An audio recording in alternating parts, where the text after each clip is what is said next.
तो इस वक्त जो है सर्दियों के मौसम में थोड़ा सा लोगों से मैं कहूँगा कि ध्यान रखें थोड़ा ट्रैफिक वगैरह का, कि कई बार सामने जो है व्हीकल दिखता नहीं है तो लोग पीछे से घुस जाते हैं। तो ट्रॉमा के केस हमारे पास आते हैं, ब्लड ट्रॉमा, एब्डोमेन इधर कहीं आए। तो खास बीमारियां हमारे पास ज़्यादा आती हैं, वो पित्त की थैली की बहुत परेशानी आती है लोगों को। उसमें जो है अगर स्टोन फंस जाए तो एक्यूट कोलिसिस्टाइटिस या निकल के कहीं चले जाए तो सीवीडी में स्टोन चला जाता है। इसके अलावा जो मैं इलाज करता हूँ, हर्निया है, ब्रेस्ट की कोई गांठ है या पेट में आंत फट गई है, अपेंडिक्स की प्रॉब्लम है। दूसरे आता है हमारे पास रेक्टल प्रॉब्लम्स। अच्छा। हाँ, रेक्टल प्रॉब्लम्स बहुत आती हैं, जैसे हिमराइड्स है, फिशर है और जो है फिस्टला है। डायोड लेज़र भी ले रखा है, तो जिससे ट्रीटमेंट बहुत बेहतर और पेनलेस हो गया। तो ये मिसकंसेप्शन दूर करना है। पित्त जो है पित्त की थैली में नहीं बनता है बल्कि जिगर में बनता है। थैली तो एक स्टोर ऑर्गन है, सिर्फ वो स्टोरेज का काम करती है, वो पित्त बनाती नहीं है। अब हम इतने सीनियर हो चुके हैं कि हम डिफ़िकल्ट केस भी हम दूरबीन से आराम से कर लेते हैं। बहुत बहुत स्वागत है आपका हमारे इस ख़ास प्रोग्राम में। इस वक्त हम मौजूद हैं Max Life super speciality hospital and Fahmi IVF centre के laparoscopic and trauma surgeon doctor Arshad Raza साहब के साथ। किस किस तरह की बीमारियों का इलाज करते हैं आप, और इस वक्त की बात करें, सर्दी का मौसम चल रहा है तो किस किस तरह के पेशेंट्स आ रहे हैं और किस तरह की प्रिकॉशंस रखने की ज़रूरत है इन दिनों, वो बात करना चाहता हूँ तफसील से। डॉक्टर साहब बहुत बहुत स्वागत है, बहुत बहुत खैर मकदम है आपका। जी, शुक्रिया इस बारे में आपका जो है याद करने के लिए। मैं डॉक्टर मोहम्मद अरशद रज़ा जो है यहाँ पर as a laparoscopic and trauma surgeon जो है यहाँ पर काम कर रहा हूँ। और जब से ये हॉस्पिटल खुला है शुरू से ही मैं यहाँ पर डॉक्टर अनीस बेग के साथ हूँ, बेग अस्पताल में भी था। तो यहाँ पर हमारे पास जो है सर्जरी में कोई विशेष तो नहीं, मतलब जो है रूटीन सर्जरी चलती रहती हैं और हमारे पास सभी तरीके के केस आते हैं और एक्सीडेंट वगैरह ट्रॉमा जैसे आता ही है। तो इस वक्त जो है सर्दियों के मौसम में थोड़ा सा लोगों से मैं कहूँगा कि ध्यान रखें थोड़ा ट्रैफिक वगैरह का, कि कई बार सामने जो है व्हीकल दिखता नहीं है तो लोग पीछे से घुस जाते हैं, इस तरह के जो है। तो ट्रॉमा के केस हमारे पास आते हैं, ब्लड ट्रॉमा, एब्डोमेन इधर कहीं आए। अभी हमने बहुत एक सीरियस केस ऑपरेट किया कि वो घुस गया जाके, मतलब जो है। तो कोहरे के लिए जो है लोग ध्यान से चलें, गाड़ी की स्पीड भी कम रखें और जो है इस तरीके से। बाकी तो रूटीन सर्जरी तो सब होता ही रहता है। तो वही जानना चाहता हूँ कि किस किस तरह का ट्रीटमेंट आप करते हैं। जी, जो ख़ास बीमारियां हमारे पास ज़्यादा आती हैं वो पित्त की थैली की बहुत परेशानी आती है लोगों को जो है। उसमें जो है अगर स्टोन फंस जाए तो एक्यूट कोलिसिस्टाइटिस या निकल के कहीं चले जाए तो CVD में स्टोन चला जाता है। तो ये हैं गॉलब्लैडर की डिजीज़ तो बहुत कॉमन है। और जो है इसके अलावा जो मैं इलाज करता हूँ, हर्निया है, ब्रेस्ट की कोई गांठ है या पेट में आंत फट गई है, अपेंडिक्स की प्रॉब्लम है, तो ये सभी जो है, या और भी शरीर में कहीं पर कोई गांठ है, कोई परेशान कर रही है, पकी है नहीं पकी है या कुछ भी कोई अगर जानना चाहता है तो पहले भी निकलवा सकता है, कि इससे पहले कि कोई कॉम्प्लिकेशन हो उससे पहले उसमें निकलवा सकता है उस गांठ को। हाँ, अगर देखा जाए मैक्स लाइफ। इसके अलावा जो है एक दूसरे आता है हमारे पास रेक्टल प्रॉब्लम्स। अच्छा। हाँ, रेक्टल प्रॉब्लम्स बहुत आती हैं, जैसे हिमराइड्स है, फिशर है और जो है फिस्टला है, ये सब आते हैं। और आजकल तो हमने एक जो है डायोड लेज़र भी ले रखा है, तो जिससे ट्रीटमेंट बहुत बेहतर और पेनलेस हो गया, ऑलमोस्ट पेनलेस। अच्छा। हाँ, डायोड लेज़र से बहुत फ़ायदा हुआ है, जिसमें फिशर फिस्टला वगैरह के ट्रीटमेंट जो है बहुत आसान हो गए। और मरीज़ों को एक डर रहता था कहीं पर जो है सर्जरी कराएंगे बहुत दर्द होगा, बहुत दिनों में भरेगा, तो लेज़र सर्जरी से जो है ज़ख्म भी जल्दी भर जाते हैं और पेन भी कम होता है। जी, वाकई। जिस तरह से अभी बात की पित्त की पथरी की, पित्त में जिस तरह से पथरी होती है तो एक लोगों को एक डर लगता है कि पित्त निकलवा देंगे तो हमको जो है परेशानी आ जाएगी बॉडी में, डाइजेशन सिस्टम ख़राब हो जाएगा। ऐसी बहुत सारी तरह का लोगों के अंदर रहता है। किस तरह से ये रहता है, लोग डरते हैं इस बात को लेकर कि पित्त निकलेगा? जी, बिल्कुल ये गलत फहमी है। कुछ लोगों को असल में मिसकंसेप्शन बना हुआ है कि पित्त जो है पित्त की थैली में बनता है। तो पहले तो ये मिसकंसेप्शन दूर करना है। पित्त जो है पित्त की थैली में नहीं बनता है बल्कि जिगर में बनता है। अच्छा। पित्त की थैली तो एक स्टोर ऑर्गन है, सिर्फ वो स्टोरेज का काम करती है, वो पित्त बनाती नहीं है।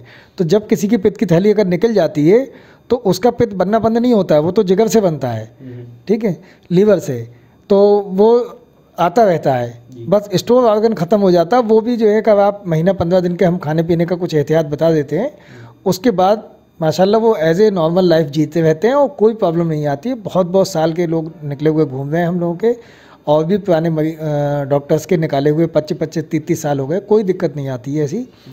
शुरू में ज़रूर डाइजेशन में कुछ कभी कभी 1-2 मरीज़ को शिकायत हो जाती है, तो वो हम फूड हैबिट्स में जो है थोड़ा सा एहतियात बता देते हैं क्या क्या करना है तुम्हें, तो उससे आराम हो जाएगा। कोई लॉन्ग टर्म प्रॉब्लम्स नहीं है उसकी पित्त निकलने से। जैसे डॉक्टर साहब देखते हैं कि किडनी में स्टोन हो गया, उसको निकाल दिया गया, किडनी को निकालने की ज़रूरत नहीं है, लेकिन पित्त में ऐसा क्या होता है कि डॉक्टर साहब के पित्त की पथरी नहीं निकाली जा सकती, पूरा पित्त ही निकालना पड़ता है? अच्छा, देखिए जिसको एक बार जो है पित्त की थैली में पथरी बन गई, इसका मतलब ये कोई उसकी पैथोजेनिस ऐसी है कि स्टोन बन सकता है। तो पित्त की थैली में पुराने ज़माने में कुछ सर्जन्स ने निकाला था। एक तो ये इसकी वॉल बहुत वीक होती है, तो पित्त की थैली में पथरी निकाल के अगर वॉल में दोबारा से टाँके लगाएंगे वो लीक कर जाते हैं। पहली बात तो ये, तो फिर उसको जो है पूरा पित्त फैल जाता है पूरे पेट में और बिलियरी पेरिटोनाइटिस जानलेवा बन जाता है जो, तो इस रिस्क में नहीं डालना चाहते मरीज़ को। दूसरी चीज़, अगर किसी का ठीक भी हो गया तो वो फिर बना देगा, फिर बना। आज आप इस तरीके से कितनी बार उसका ऑपरेशन करेंगे, ठीक है। तो जिस चीज़ को निकालने से मतलब और कोई नुकसान नहीं है, तो अल्टीमेटली ये तकरीबन 125 साल से ये गोल्ड स्टैंडर्ड ट्रीटमेंट है कि इस्टेब्लिश हो चुका है, वेस्टर्न में भी सब जगह पर 125 साल हो चुके हैं इसको, कि अल्टीमेट इसका ट्रीटमेंट यही है कि पित्त की थैली ही पूरी निकाल दी जाए, रादर देन मरीज़ को रिपीटेड सर्जरी के वो करने के लिए। तो जब से लेप्रोस्कोपिक सर्जरी आई है, जब से तो जो है ये मिनिमल इन्वेजिव सर्जरी भी इसी को बोलते हैं, क्योंकि इसमें ट्रॉमा बहुत कम होता है, एब्डोमिनल वॉल ट्रॉमा, तो पेन भी बहुत मिनिमल होता है और रिकवरी भी बहुत फास्ट है, आदमी बहुत जल्दी काम पे वापस जा सकता है। तो जब से तो जो है लोगों ने जो है इसको एक बहुत ही एक्सेप्ट किया है लेप्रोस्कोपिक सर्जरी को, इतना एक्सेप्टेंस रेट इसका आया कि लोगों को अब नहीं लगा कोई मेजर सर्जरी हो रही है। कोई पहले ये लोग थे, जब ये चेहरे वाली होती थी तो बहुत हॉस्पिटल स्टे भी बहुत ज़्यादा था, ब्लड लॉस ज़्यादा था, बहुत अरेंजमेंट करना पड़ते थे, एनेस्थीसिया भी उस वक्त इतना अच्छा नहीं था। अब जो है ये सब चीज़ बेहतर हैं, तो इसलिए बहुत सेफली ऊपर वाले का करम है कि हम बहुत अच्छा रिज़ल्ट इस अस्पताल में दे पा रहे हैं। हमारे पास बहुत डेडिकेटेड टीम है, एनेस्थेटिस्ट से लेके और आईसीयू केयर या प्राइवेट वार्ड की केयर हो या जनरल वार्ड की केयर हो, हम लोग सारा ट्रेंड स्टाफ रखे हुए हैं। तो हमारे रिज़ल्ट तो जो है ऊपर वाले के करम से बहुत अच्छे हैं। डॉक्टर साहब जैसे पित्त की पथरी की बात आती है, तो फीमेल में ज़्यादा देखने को मिल रहा है या मेल में ज़्यादा देखने को मिल रहा है, किस तरह से रहता है? मैं देखता हूँ बहुत सारी लेडीज़ से बात हुई, उन्होंने कहा हमारे घर की जितनी औरतें उनके सबके पित्त निकल चुके हैं। तो एक सवाल इसलिए मेरे दिमाग में आया जी, डेफिनेटली जो है इसका रिलेशन जो है फीमेल में ज़्यादा है।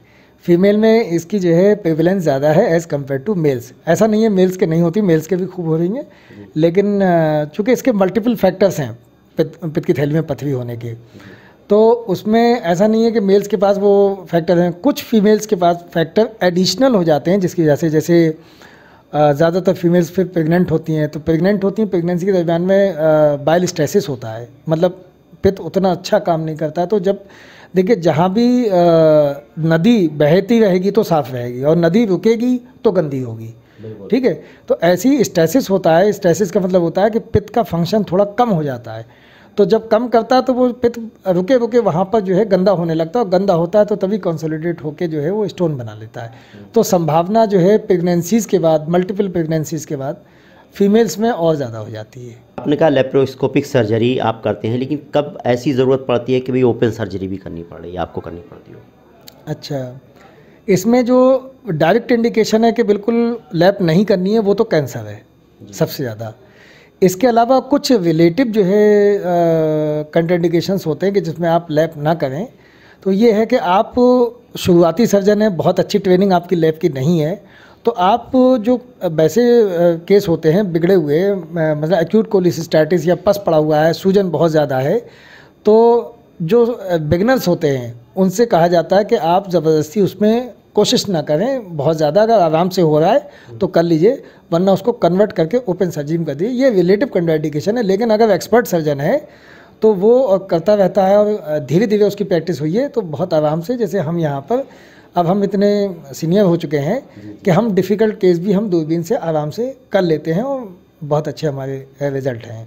और कुछ चीज़ें होती हैं उसमें जो ट्रेनिंग मैंने अलग से ले रखी है, इसकी एम्स वगैरह में जाके मैं इसकी ट्रेनिंग करके आया था।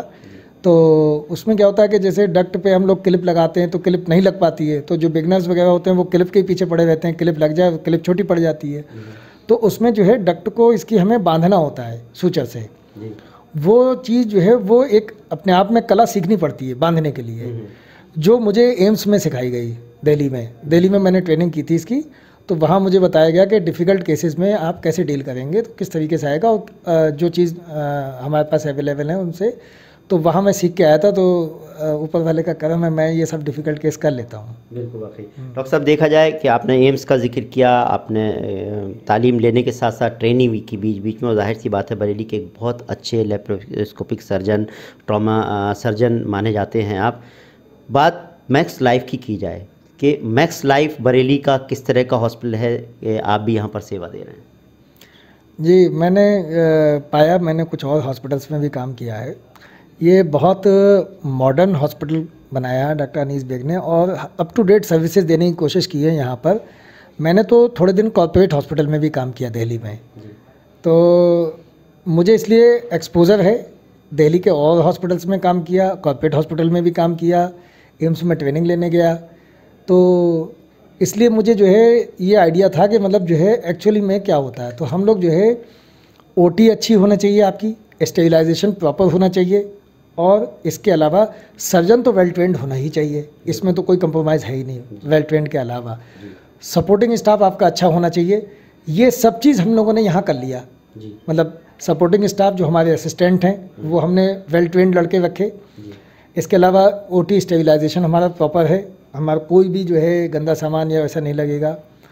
जो भी एहतियात की चीज़ें, डिस्पोजेबल आइटम, मैक्सिमम डिस्पोजेबल चीज़ यूज़ करते हैं हम लोग, चाहे स्पाइनल निडल हो, ग्लव्स हो, ये हो।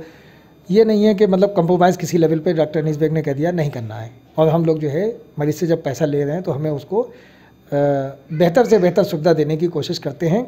तो इसलिए ये एक, फिर हमारे पास आईसीयू सपोर्ट है। कोई मरीज़ सिक है, ज़्यादा सिक है, सीरियस है, तो हमारे पास आईसीयू का भी ट्रेंड स्टाफ है। आईसीयू में क्लाउड फिजिशियंस भी हैं, वो लोग भी हमारी हेल्प करते हैं, और हम सारे कंसल्टेंट एक दूसरे को सपोर्ट करते हैं।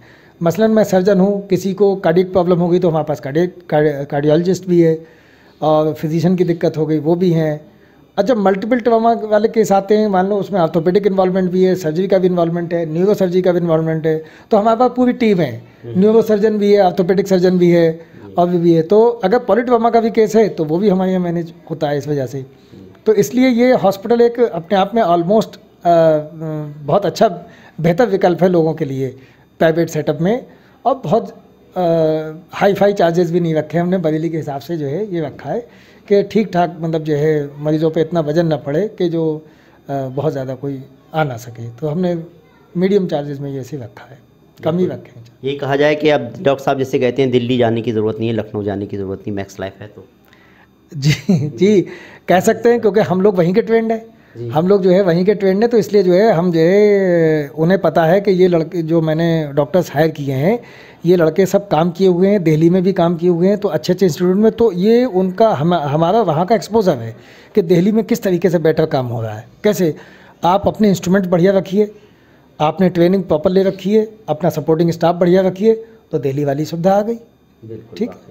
डॉक्टर अर्शद साहब, बहुत बहुत शुक्रिया, आपने हमसे बात की। तो मेन बात यह है कि डॉक्टर जो हैं वो अच्छे हों, एक्सपीरियंसड हों। Max Life super speciality hospital के डॉक्टर्स का पैनल है या बाकी स्टाफ है वो बहुत बेहतर है, एक्सपीरियंसड हैं, बड़े बड़े हॉस्पिटल्स में अपनी सेवाएं देकर आए हैं और अब एक ही छत के नीचे यहाँ पर भी सेवा दे रहे हैं। और जिस तरह से इक्विपमेंट की बात की जाए तो वेल इक्विप्ड हॉस्पिटल है। साथ ही साथ जैसे डॉक्टर साहब ने कहा कि हम बहुत ज़्यादा चार्जेस भी नहीं ले रहे हैं। तो डॉक्टर साहब ने आज ख़ास तौर से पित्त की पथरी के बारे में बहुत कुछ जानकारी दी और बाकी भी अपनी सेवाओं के बारे में, हॉस्पिटल के बारे में बताया कि किस किस तरह के का ट्रीटमेंट डॉक्टर साहब कर रहे हैं। ख़ासतौर से लेप्रोस्कोपिक सर्जन के तौर पर डॉक्टर साहब का एक बड़ा नाम है और यहाँ पर जितने भी पेशेंट्स आते हैं ज़्यादातर डॉक्टर साहब जो है लेप्रोस्कोपिक सर्जरी करके उनको ट्रीटमेंट दे रहे हैं। तो ऐसे उसमें डॉक्टर साहब ने एक आप ये भी कहा है कि सर्दी के मौसम में जो आप सफ़र कर रहे हैं तो हिफाजत से करें, क्योंकि कोहरा आता है, इससे उसमें हादसे के ख़तरे ज़्यादा बढ़ जाते हैं। तो ऐसे जब पेशेंट्स आते हैं तो एक टीम पूरी तरह से काम करती है, जिस तरह की जहाँ जिसको जो